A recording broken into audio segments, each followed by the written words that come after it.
You're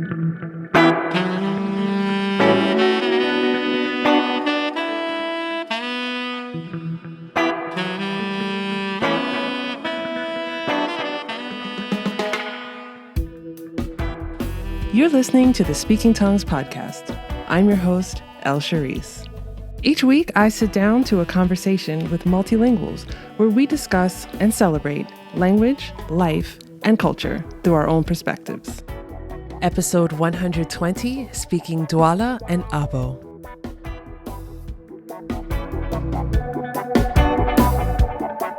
Hello, language lovers. Thank you for joining me for this episode of Speaking Tongues, the podcast and conversation with multilinguals.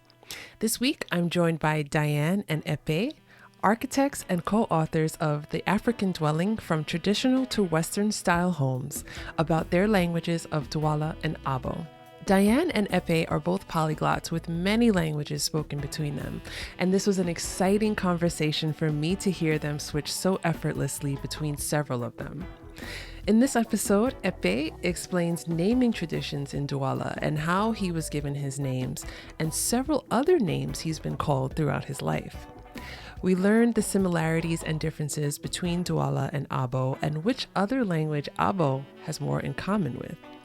We learn about the grammar of Duala and even how communication happens using the slit drum and whistles and why these practices are fading. We learned about cultural celebrations taking place on a disappearing island. We explore Camfranglais and Cameroonian Pidgin and the beauty of the dynamic musical genre of Makossa. Stay tuned to hear about what happened with Diane when she met Manu Dibango, and also to get a lesson in Duala tonality at the end of this episode. Big thank you to Diane and Epée for this conversation and for your work in documenting Duala language and African vernacular architecture. If you enjoy episodes of Speaking Tongues, don't forget to subscribe, rate, and review the Speaking Tongues podcast on Apple Podcasts, and like and subscribe on YouTube so that other language lovers like ourselves can find the show. If you've been a longtime listener of the show or even a recent listener, you can now pledge ongoing support for the show on buymeacoffee.com or on patreon.com. And as you know, I wrote a book. My food zine of international language and cuisine, Taste Buds Volume 1, is available now for purchase. Holidays are coming. Wink, wink. Check social media for the sneak peek inside the book and make sure you purchase one for yourself and one for your friends. Links to all platforms are in the show notes. Happy holidays. Okay, let's chat. Welcome back to another episode of Speaking Tongues. I'm here today with Diane and with Epée. How are you both doing today? I'm fine, thank you. And Epée? I'm fine, thank you. Thank you. Thank you both for being here and for talking with me. I'm so excited. I'm so excited to learn about your language and your culture. And we got a few more surprises coming, but I like to start each episode with the same question, and that is, what is your first language and which languages have you learned to speak? My first language is Duala, my father language. Mm-hmm. My second is Abo, my mother language. And the third one is French. I started in kindergarten. And finally, I have Pidgin, because in high school, we have a lot of friends who used to speak Pidgin. And how many now? 5. 1, 2, 3, including 4. English. Yeah, finally, it's English. But I would like to start with something. My name. Mm.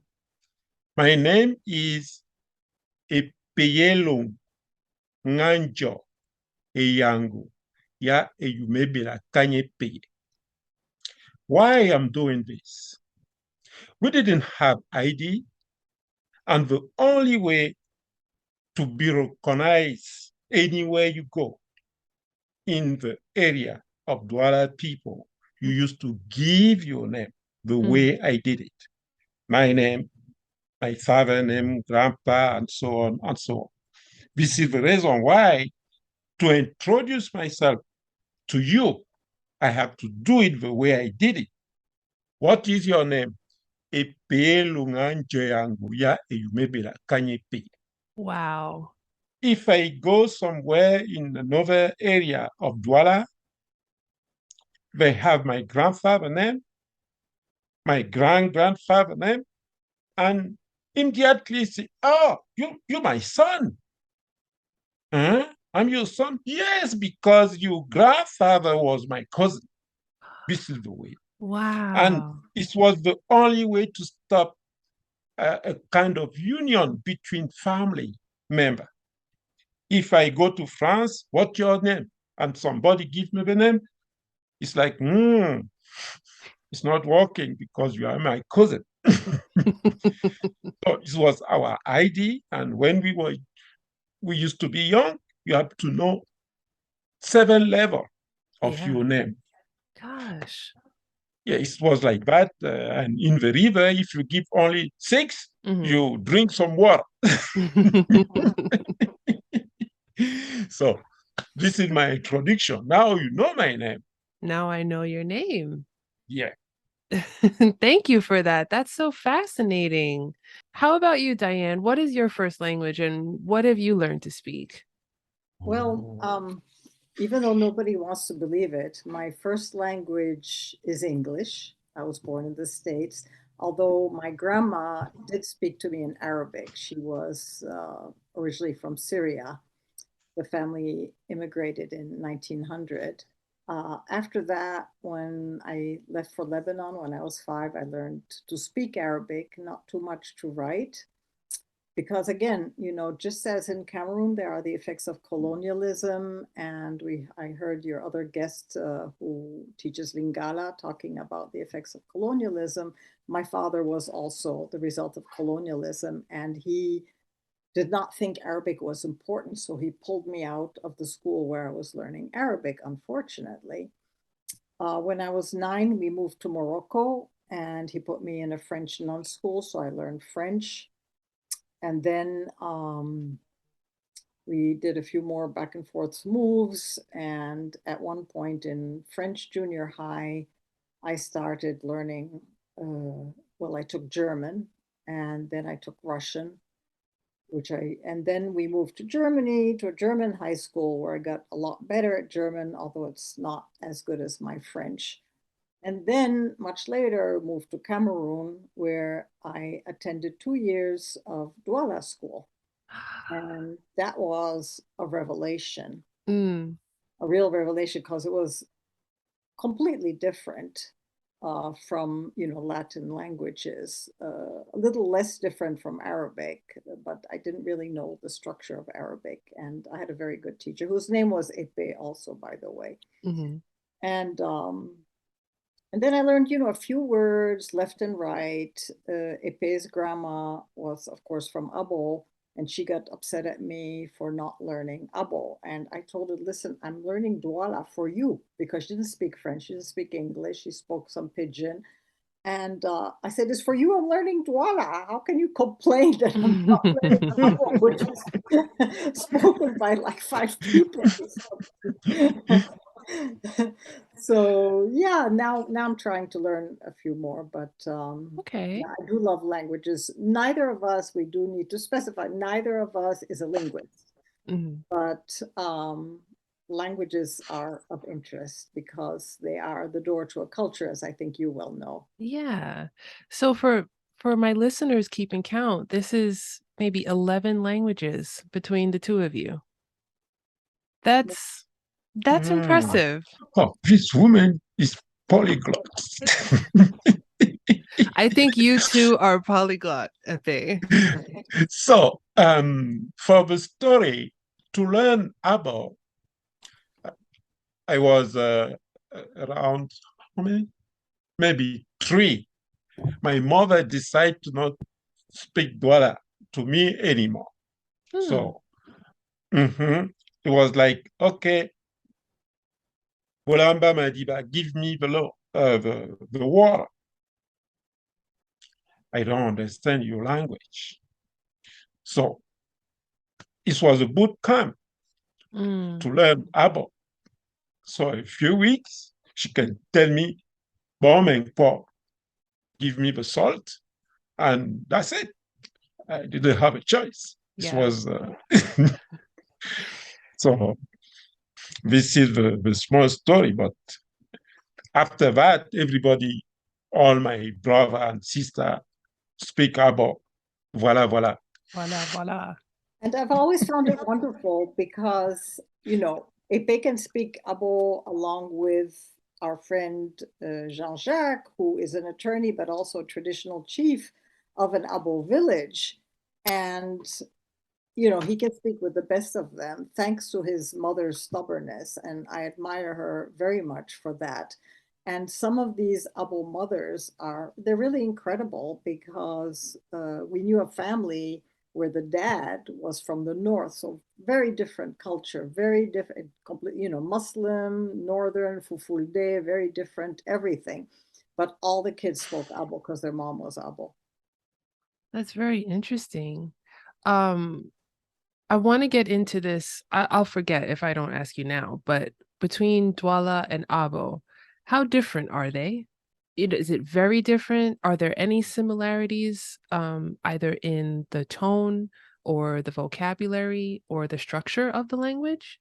It's very different because Abo is close to Bassa.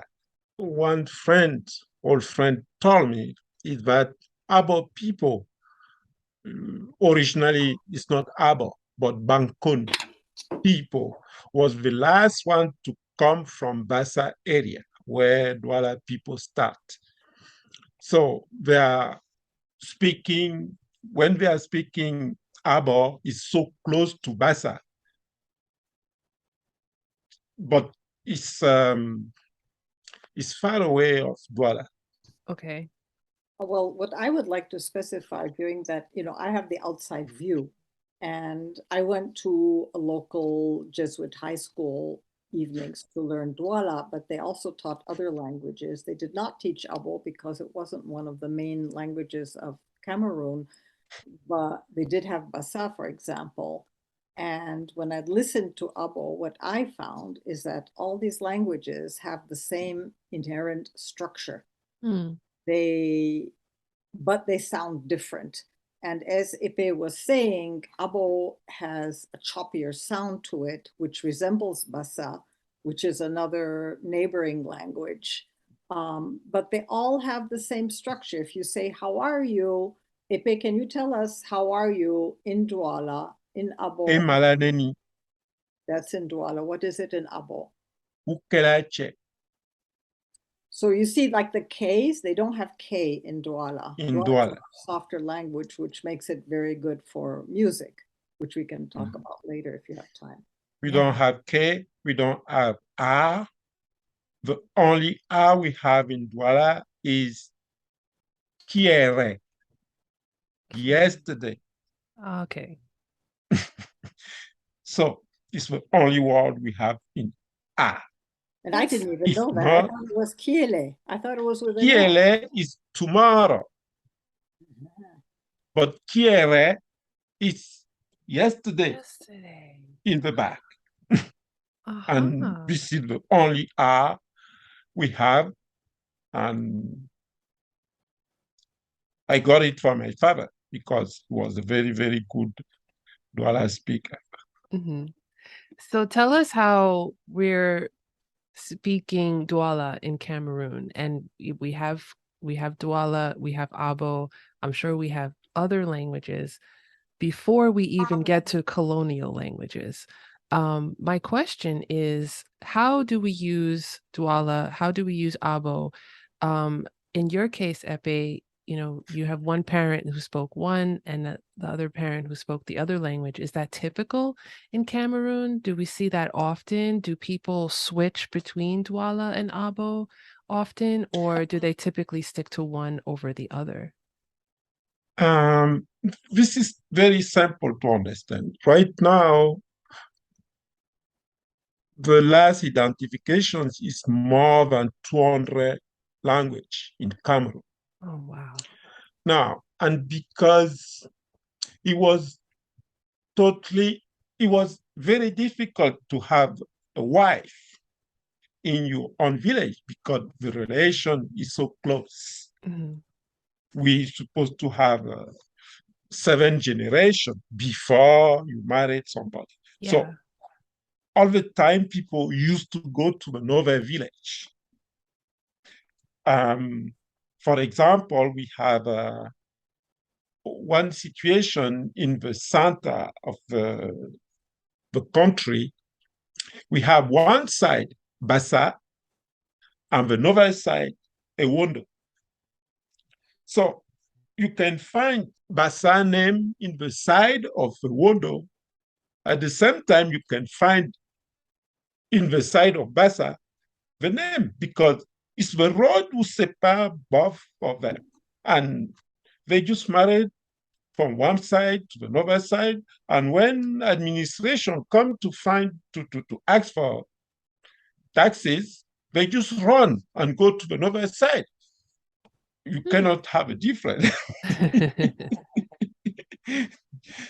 So it was very, very easy to speak the novel language because we had to go outside our own village to have to make family. It was not possible in the village to have family. It was very, very hard.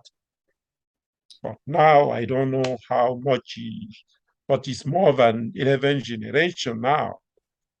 But So what I this would is one add to reason. that is that when if it's saying you go to another village, usually you go to the village of somebody of an ethnic group that's close to yours. Mm. And you have what is commonly known as the Sawa.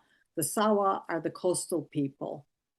And you have the Abos, you have the Eudis, you have the Bakokos, and then of course the bigger group being the Dualas, because the Dualas used to be,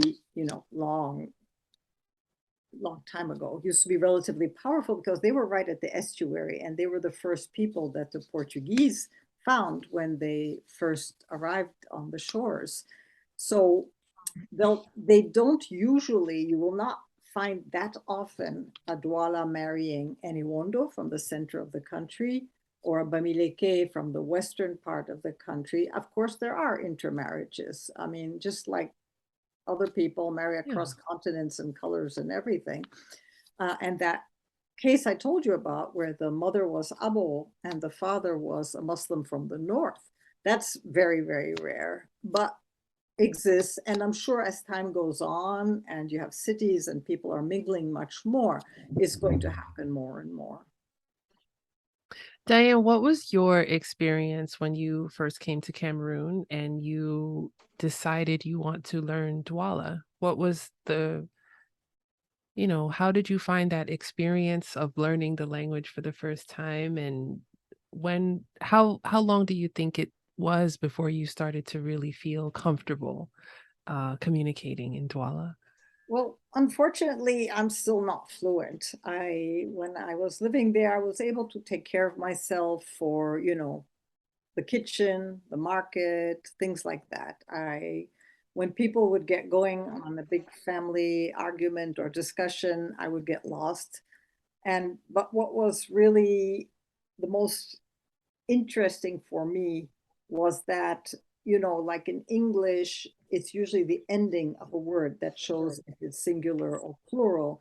In Douala and I think the other neighboring languages, it's the beginning of the word, like you'll have Muto, which is a woman, and Bito, which is women.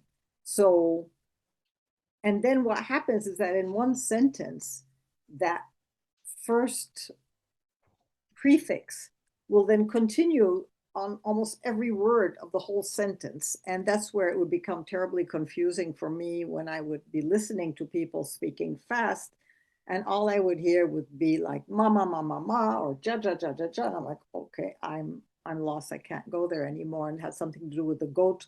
And of course it was, it was all very philosophical and metaphorical, and it would have to do with the goat who was going to get, I don't know what, at the fence, having to do with some family problem that had absolutely nothing to do with goats. Mm-hmm.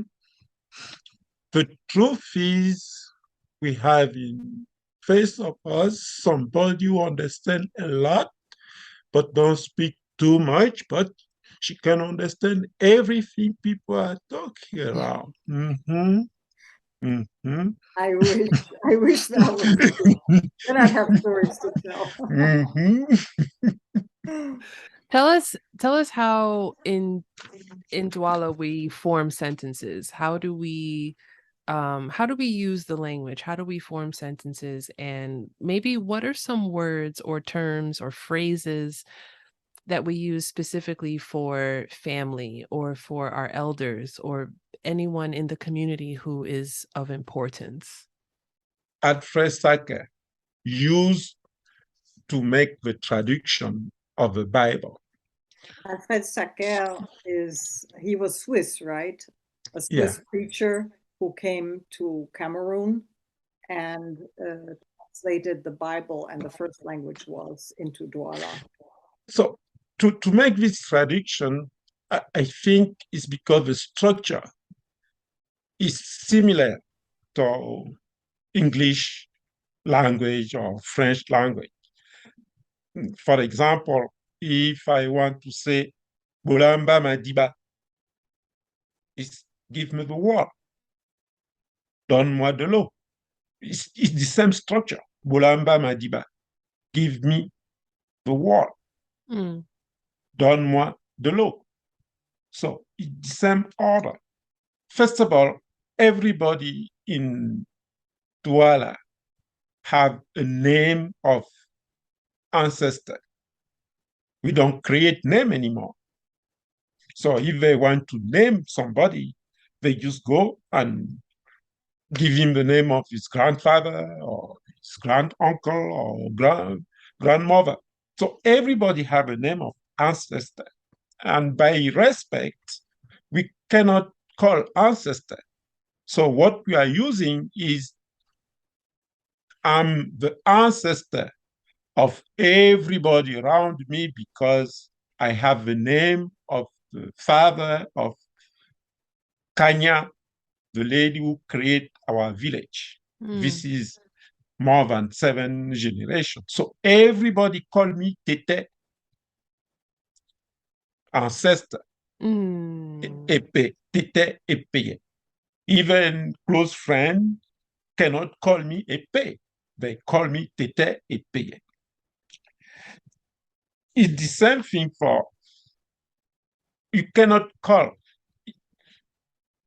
If Diane go back to Cameroon because she's an old lady in the family now, nobody can call her anymore Diane.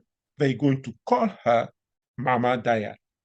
And I would say that this is typically, it's throughout Africa.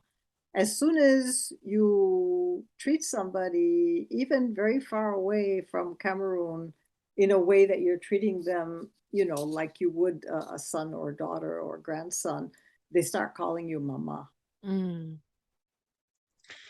So in the family, to call the grandmother, you call her Iyo. Iyo. Like, how can I call it? The chick calling the mother hen.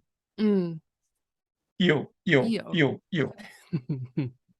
Now, to show you love, you can say like when you eat an apple. So nice. To show you love. And finally, we lost appellation of when people communicate with how do you call it? Slit drum. Yeah, slit drum. For example, my name is Koloto, Tokoto. So they used to say Tokoto is coming. So everybody know that it's Epée who is coming. What? I love that. You have Kundunku, is a bumbu. So when they beat kudum kung, well, I don't know the rest, but I know that kudum kung, a bumbu is coming. Uh-huh. And they have a tegle, tegle, tegle is priso. And another way to call ndumbe is dimbium, dimbium, dimbium, and everybody know that. Now, we are losing something else people used to use when they go fishing or in hunting. They don't talk, but they used to, for example, my father used to call me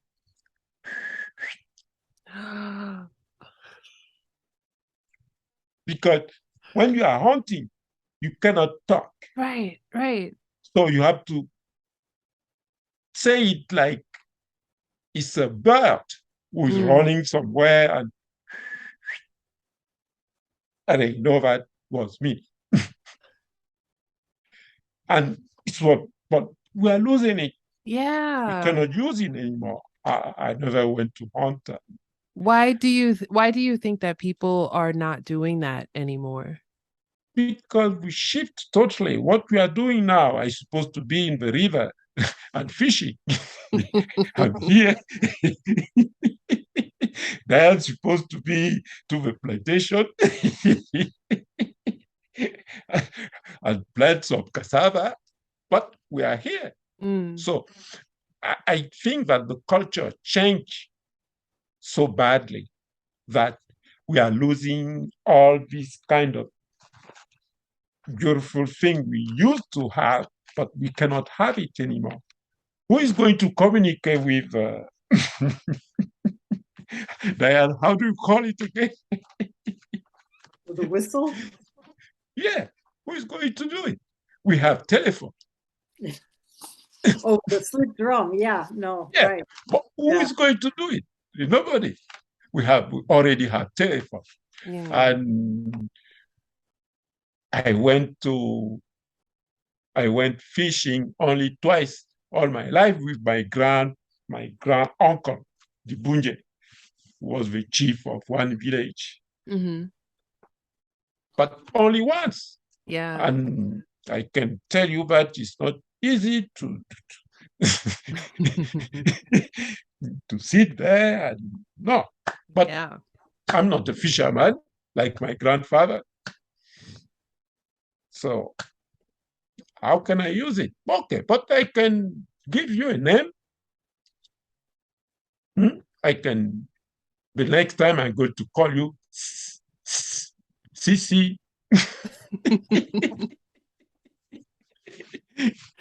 This is really interesting. So, Epée, you've had a lot of names. Yes. A lot of names. Is that typical in Cameroon? Is that typical in Duala culture to have many different names from many different people? First of all, I give the name of everybody in my family because I was the firstborn in the family. So everybody was like, oh. Now, my mother, her name was Emene. So I give her Nene. My auntie, the big sister of my father, was Ekale, and I give her Kaye. I have one cousin of my father, Mukala. I give her Kaya. The other one, the older one, Dipepa.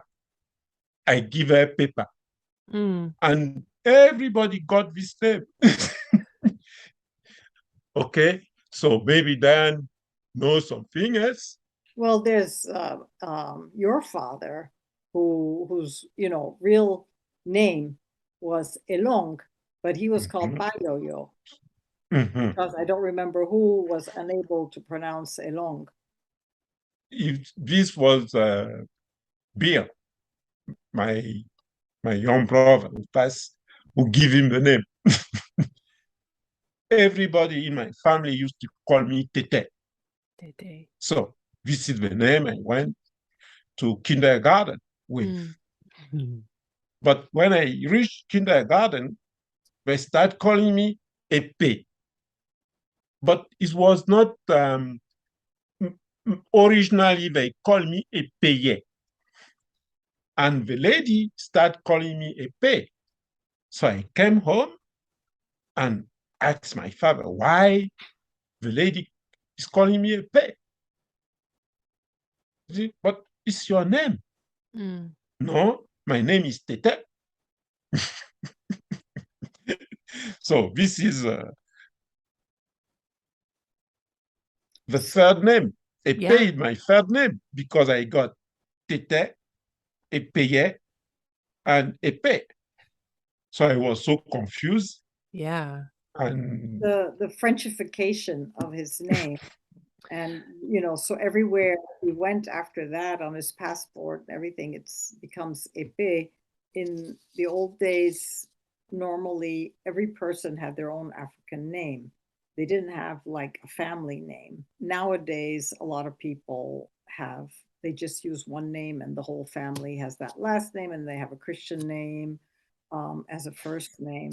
So Epée, would you like to tell us about the biggest cultural practice in the Duala area? What kind of practice? Because we have a lot. Well, the Ngondo.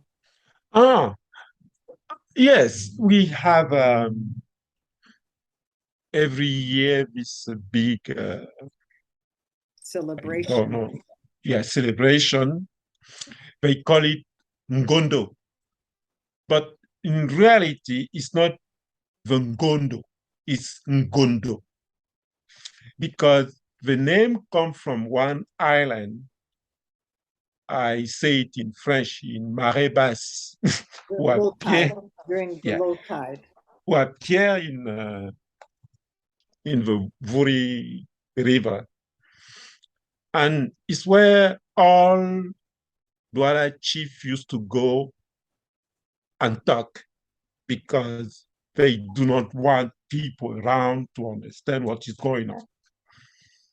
And the name of this celebration comes from this island who appear only in that time. And when the marée haute come, high tide, they just go because the island just disappeared. Wow.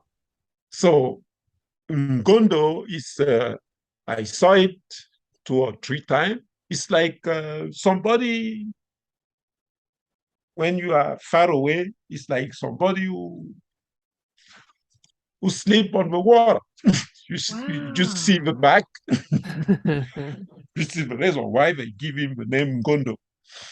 But it's the biggest celebration of all Sawa people.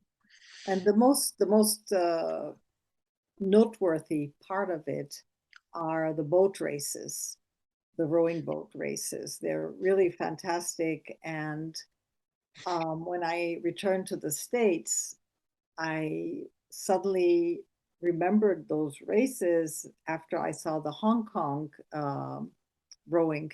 Have you ever seen that? They have it in Queens in Flushing Meadows every year in August. And it's similar.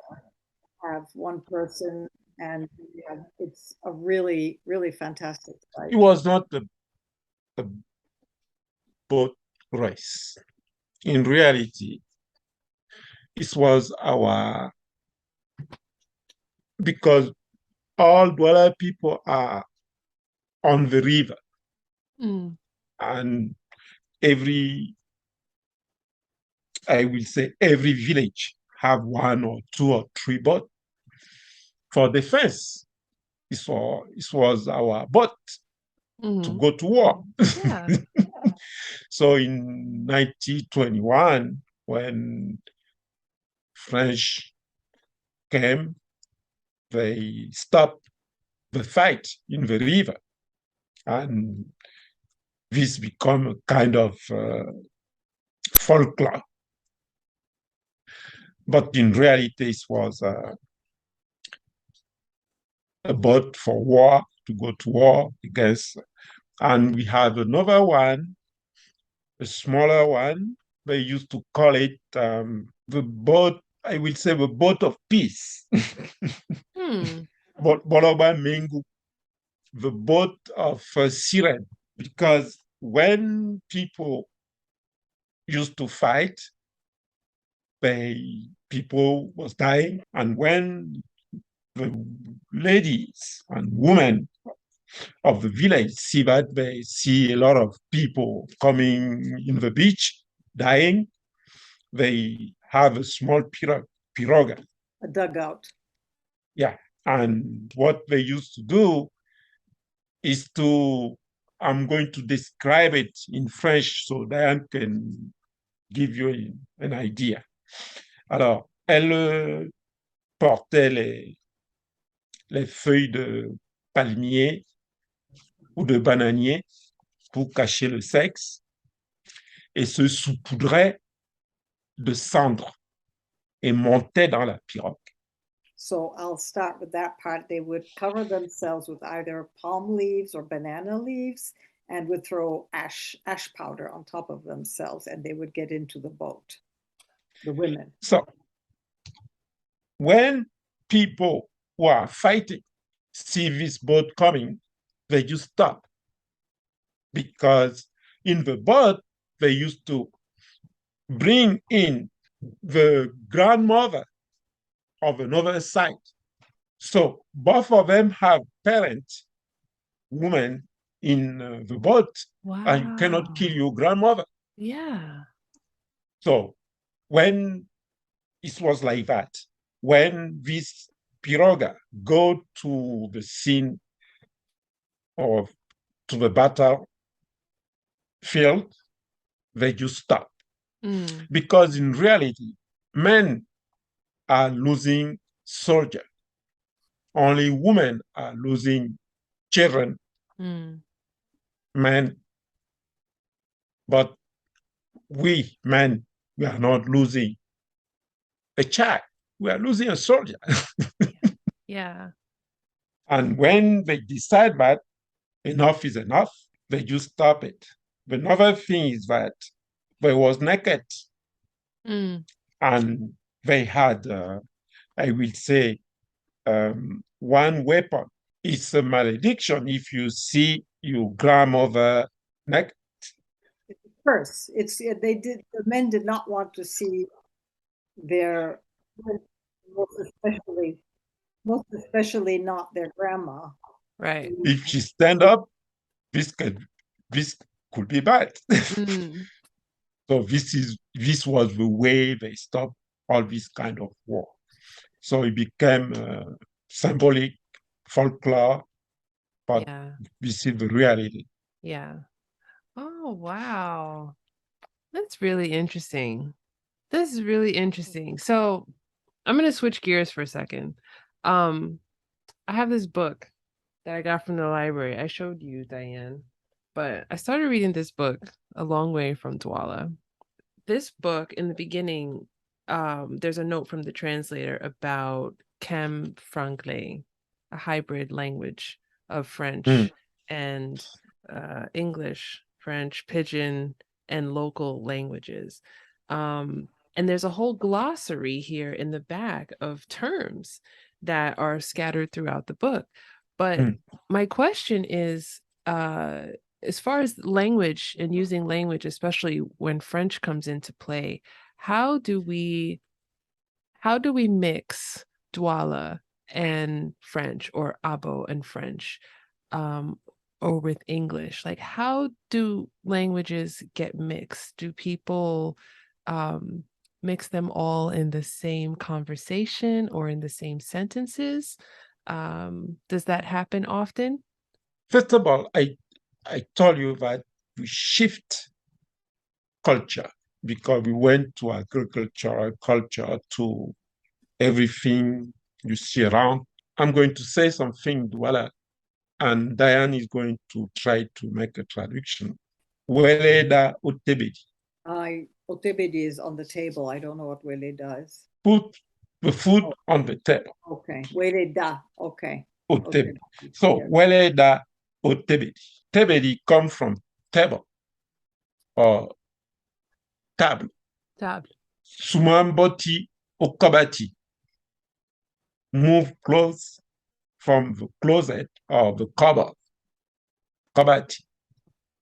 So you can see that from the beginning, things we don't have, we use it. For example, soppy is sop, bready is bread. These were all things that did not exist prior to the French or the Germans or the English, because there's also, a lot of these words come from English. And in fact, Epée's grandma, at first I didn't understand. She would come in the morning and say, money, money. And I'm like, what'd she say? What language is that? And it turned out it was good morning. That has been adapted. Money. Now, the mix, what you're talking about, I did borrow that book, the Max Robé, but I thought it would be nicer to read it in the original French. So I'm going to wait till I have it in French. But not 100% sure what's meant by Camfranglais, which is the mix of all three, 3, 4, 5 languages. But there are things that are very typically Cameroonian and that nobody outside of Cameroon usually understands. Like one of a dear friend who's sadly departed now used to love the expression "mouf mide." "Mouf mide" meaning go away, and it comes from move from there, "mouf mide," meaning get out of my face, essentially. And then there's one that comes from Duala that's used in French. And again, nobody's going to understand it. And it's really hard to translate, is faire le nyanga, to do the nyanga, meaning to be vain, to put on makeup and do your hair and all that. That's faire le nyanga. So there are, and then one of Epée's favorites is un kenge. I don't even know where that comes from. What is a kenge? I mean, I know what it is, but I don't know where it comes from. But we used to use it in college. Valaba, Kenge is somebody who is a little bit, I don't know, but you are not good at all. You are not cool. But now, a lot of things are going on, but I'm not in college anymore. I'm grandpa. I cannot hide it. So I don't know too much what is going on. But in Pidgin, Abo, how no? You there? Okay. It's brother. How are you? So where is English in all this? I don't say Abo, how no? You there? Where is English? And you can speak Pidgin from South Africa to Liberia. And people can understand what is going on. Yeah.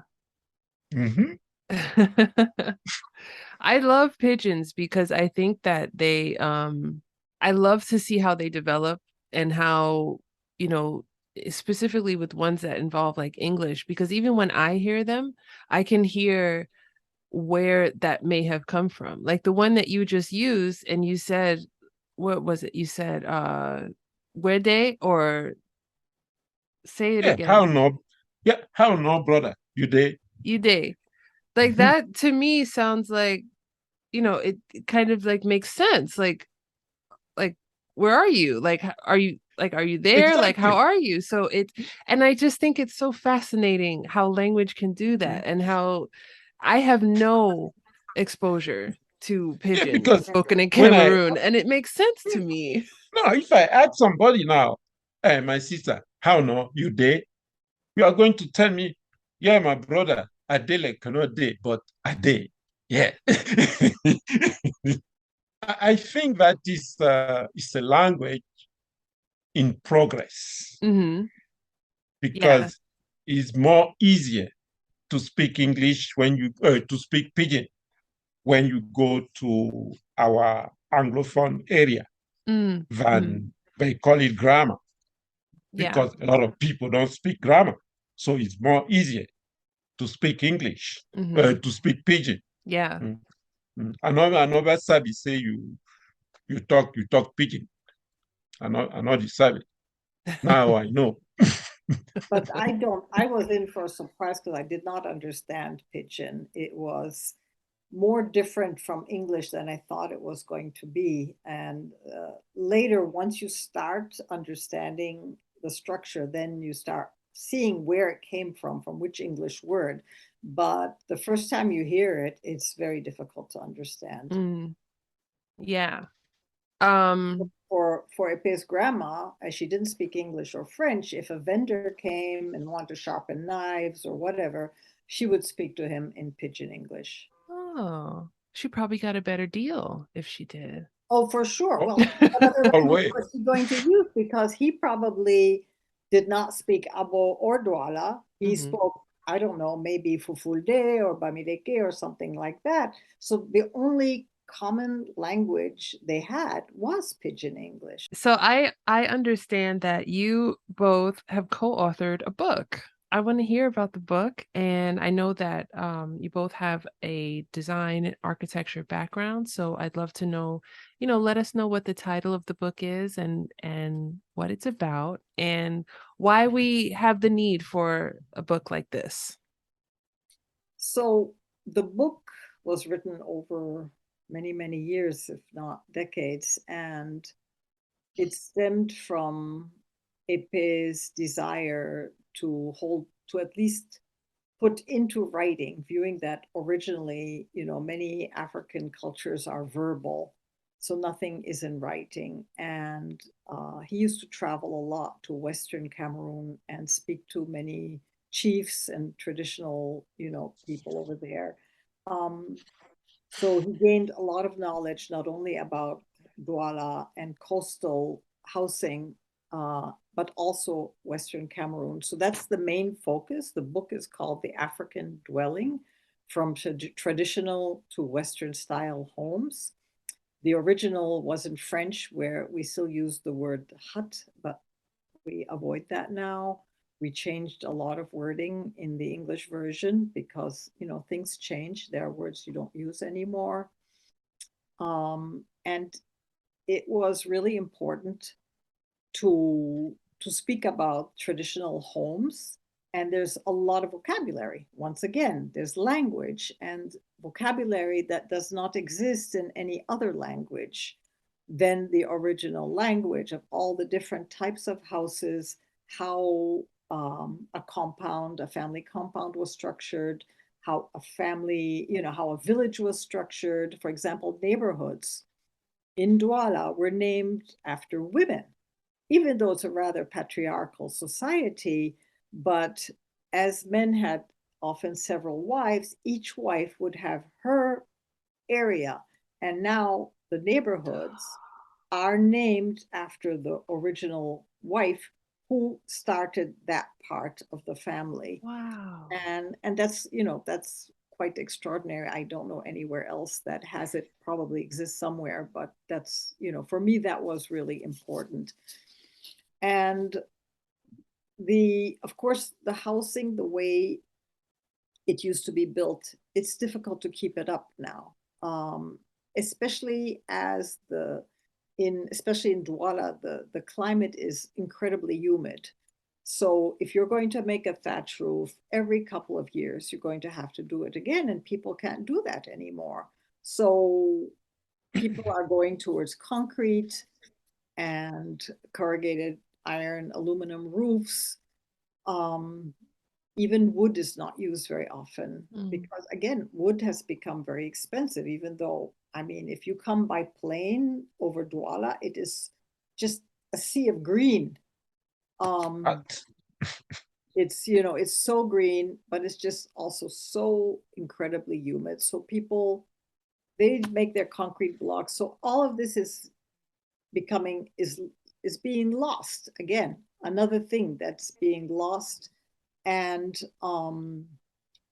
we wanted to put it down in a book that would be published so that anybody who does want to delve into how homes were built and why they were built the way they were can find out. Now, it's the evolution of housing. And so it's not just an architecture book, it is a book of anthropology.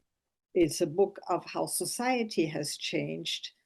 And it explains how the Europeans came to Africa and how little by little people's way of living changed and their houses changed along with the way they lived, with not only maybe finding how Europeans lived, maybe liking some of the things, but also things they were forced to do.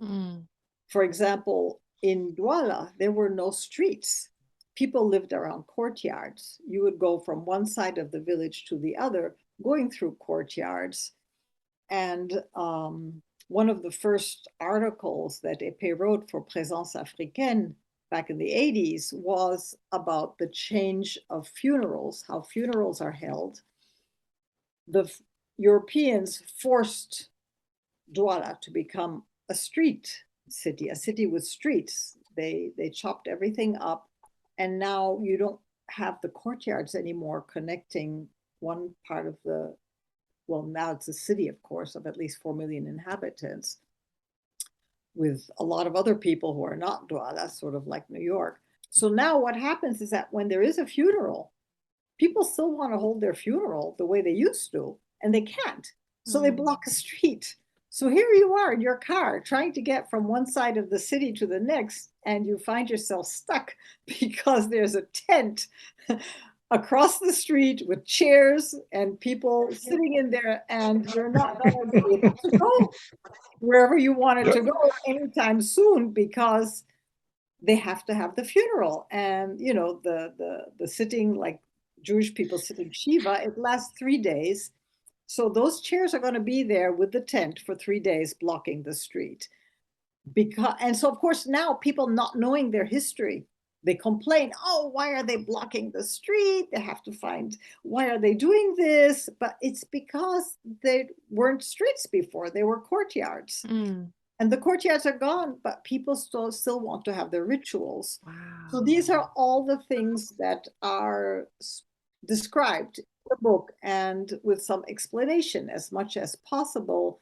And we end with the last abode, which is tombs. We have tombs from different parts of Cameroon where different structures, different ways of burying people that are at the end, because one critic in France said, well, why are they talking about tombs? Well, tomb, that's our last house, essentially. Yeah. So that's why there is the last chapter about death and tombs. Yeah, that's equally as important as our living dwellings and our dwellings for the afterworld. So thank you for including that, because I don't think people would even think about that, but it's just as important. And it's weird, like you were saying about the funerals, and I'm thinking a funeral procession. So, but it's not a procession. This is the actual funeral in the street with chairs and mourners and a body. Wow. Before the Christianity come to Douala, we do not have symmetry. Because if I die tomorrow, they just put me in my living room and cover it. And for 9 days, women sleep on it, and that's it. We didn't have a symmetry. So this is something doesn't exist anymore because the believing of Christianity don't have anything to do with ancestor, but I leave it that way. So a lot of things changed, and the book essentially was to come no to fix the start point, because we cannot talk about evolution without starting somewhere. So it was from the north to the south of Cameroon to start with something.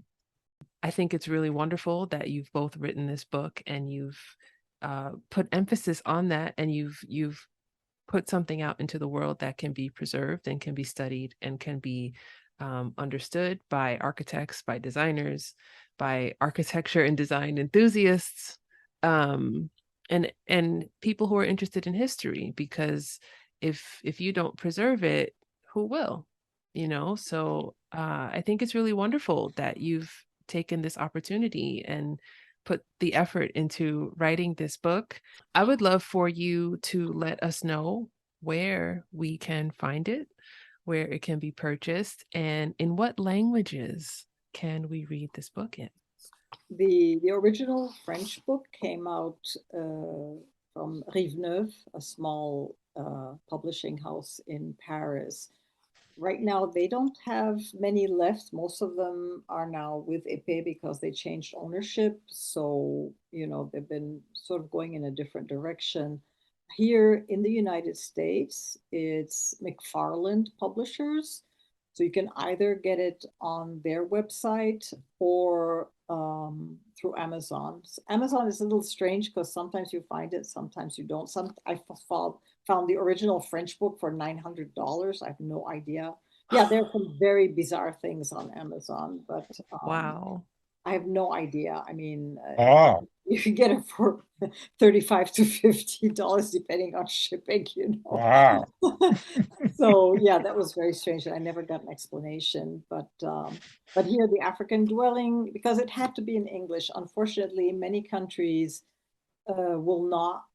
Many university libraries, because it's more of the kind of book that's for a university library, and they will not carry a book in French.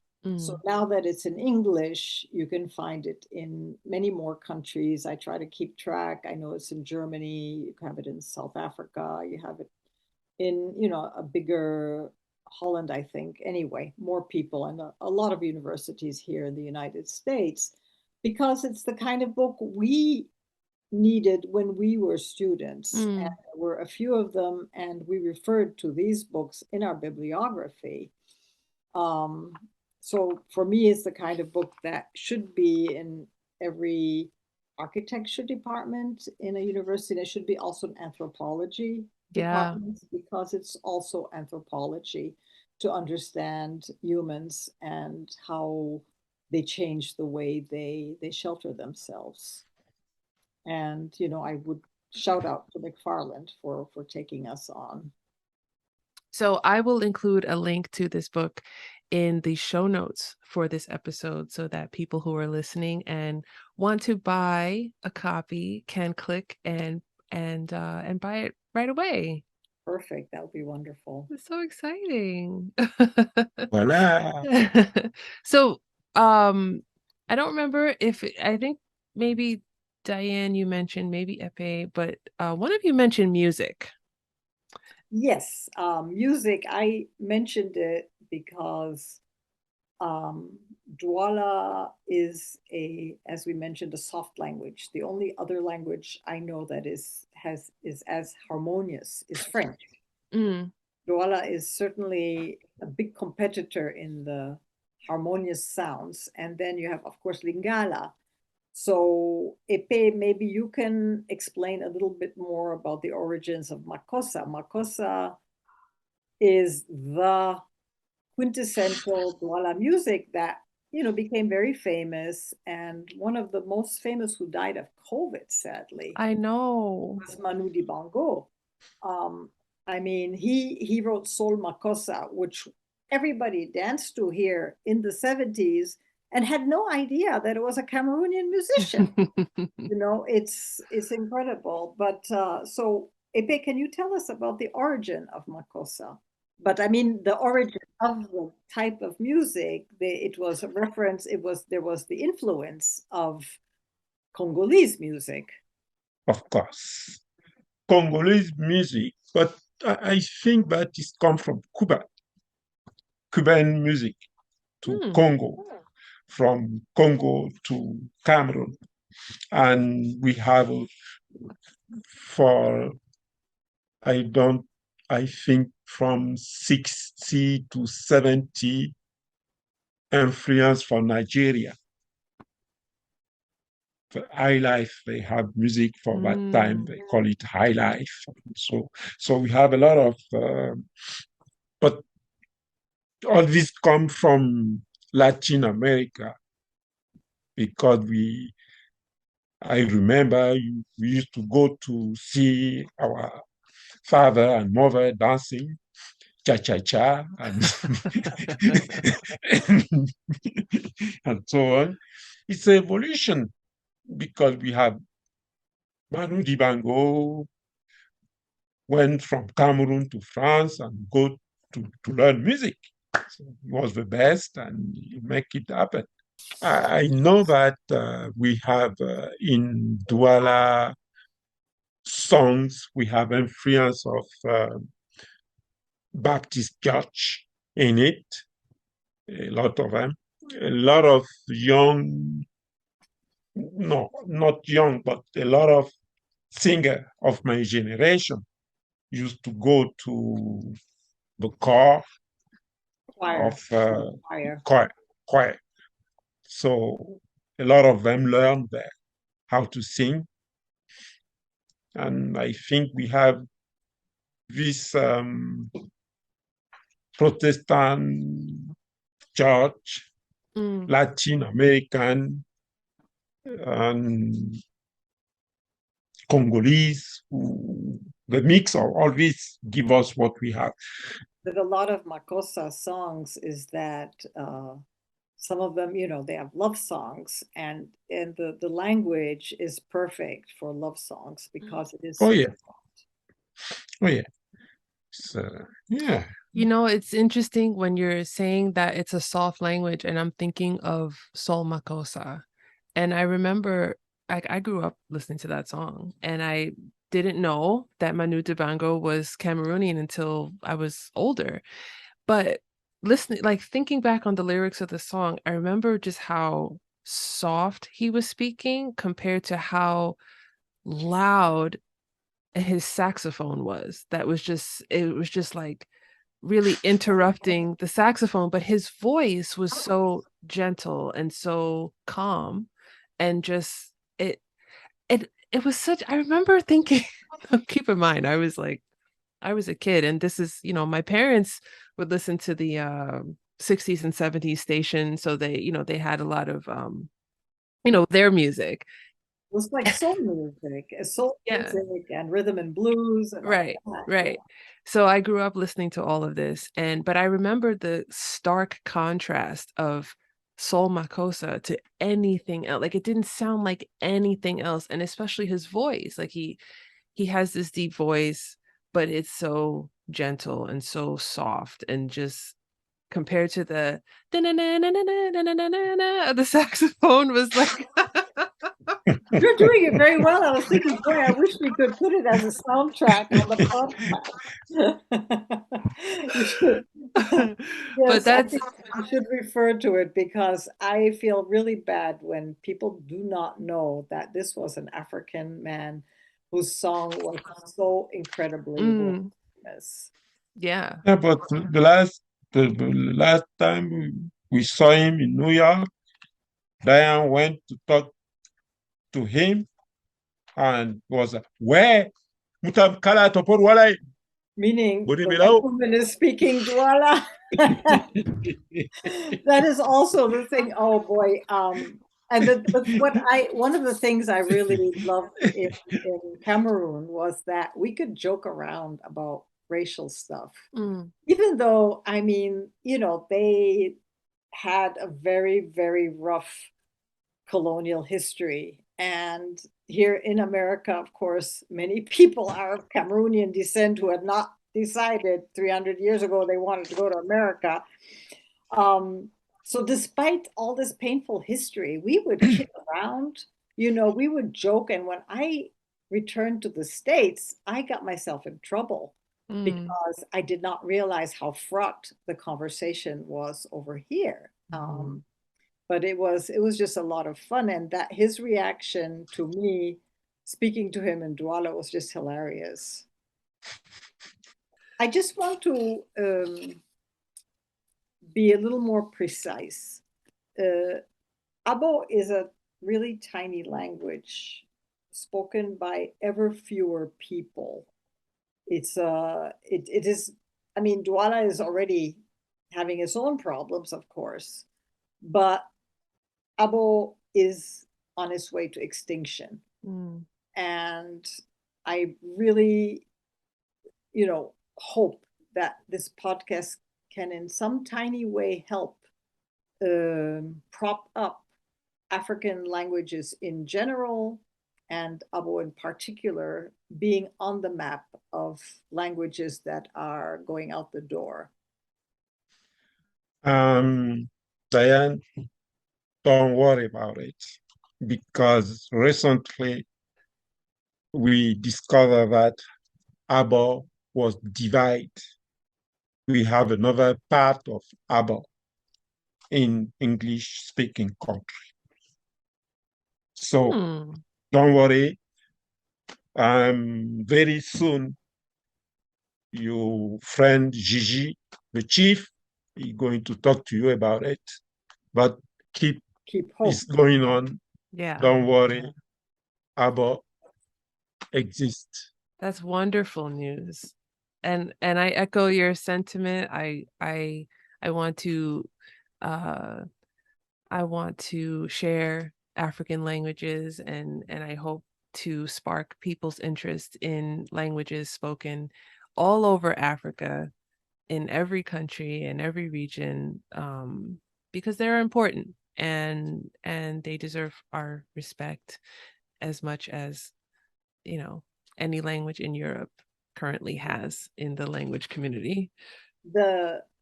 Behind each language, there is a whole world of culture that is lost when you lose the language. Absolutely.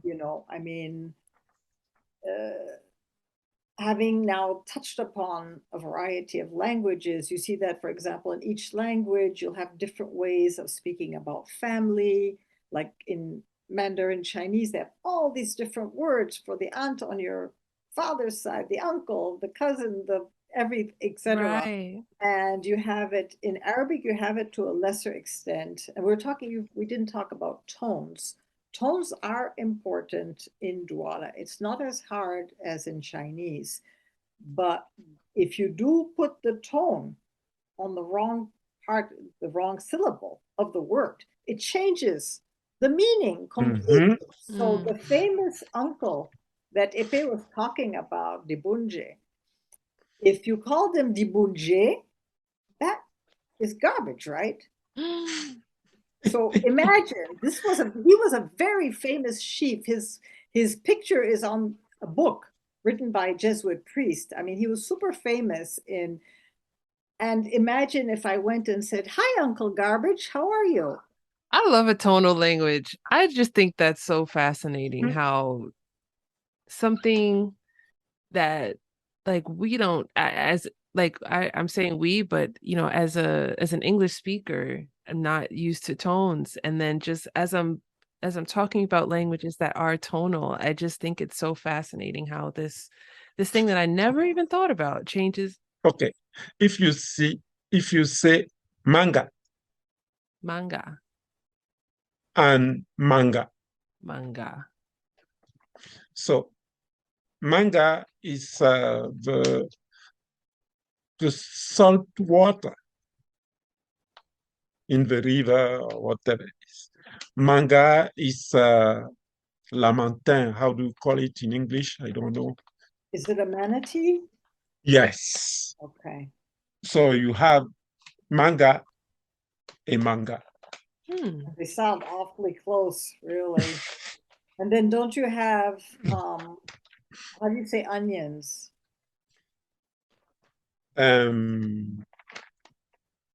Janga, What's the plural? manga. Aha. Whoa. When you say dinde, the plural is minde, dikabo, makabo, mondo, miondo. That's the singular and plural. It's at the beginning of the word, the prefix, rather than at the ending. Muto, bito. Now, give us a sentence where the ones that used to get me so confused, where all the prefixes are the same throughout the entire sentence. Muto, alo, o, dibo. It's not that one. So, and if you go bito, the women. Bito, balo, o, mabo. You see, the B went on to the verb, which wasn't there the first time around for the singular. Yeah.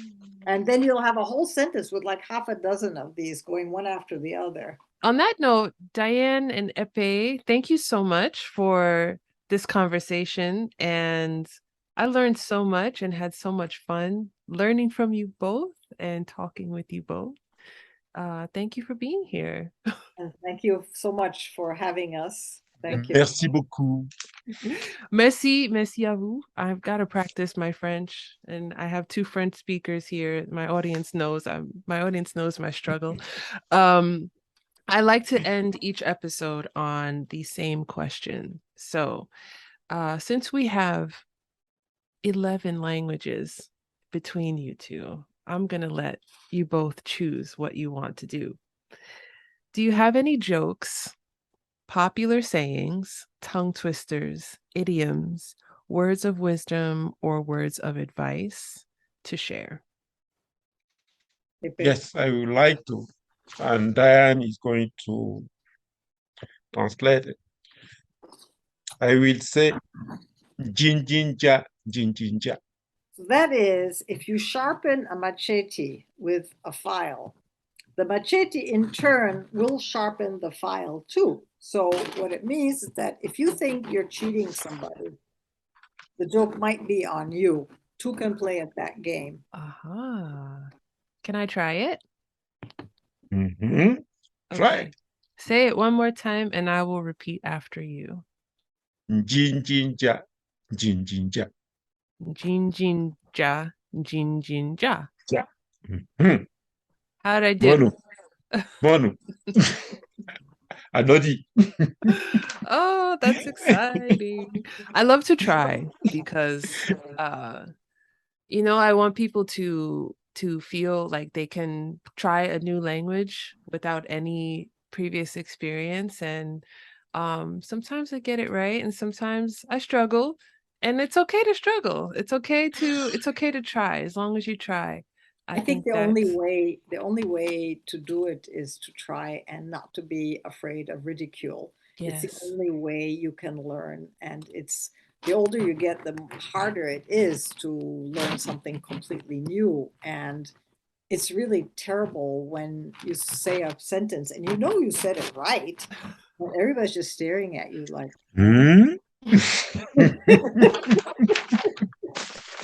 Diane, do you have one, or do you want to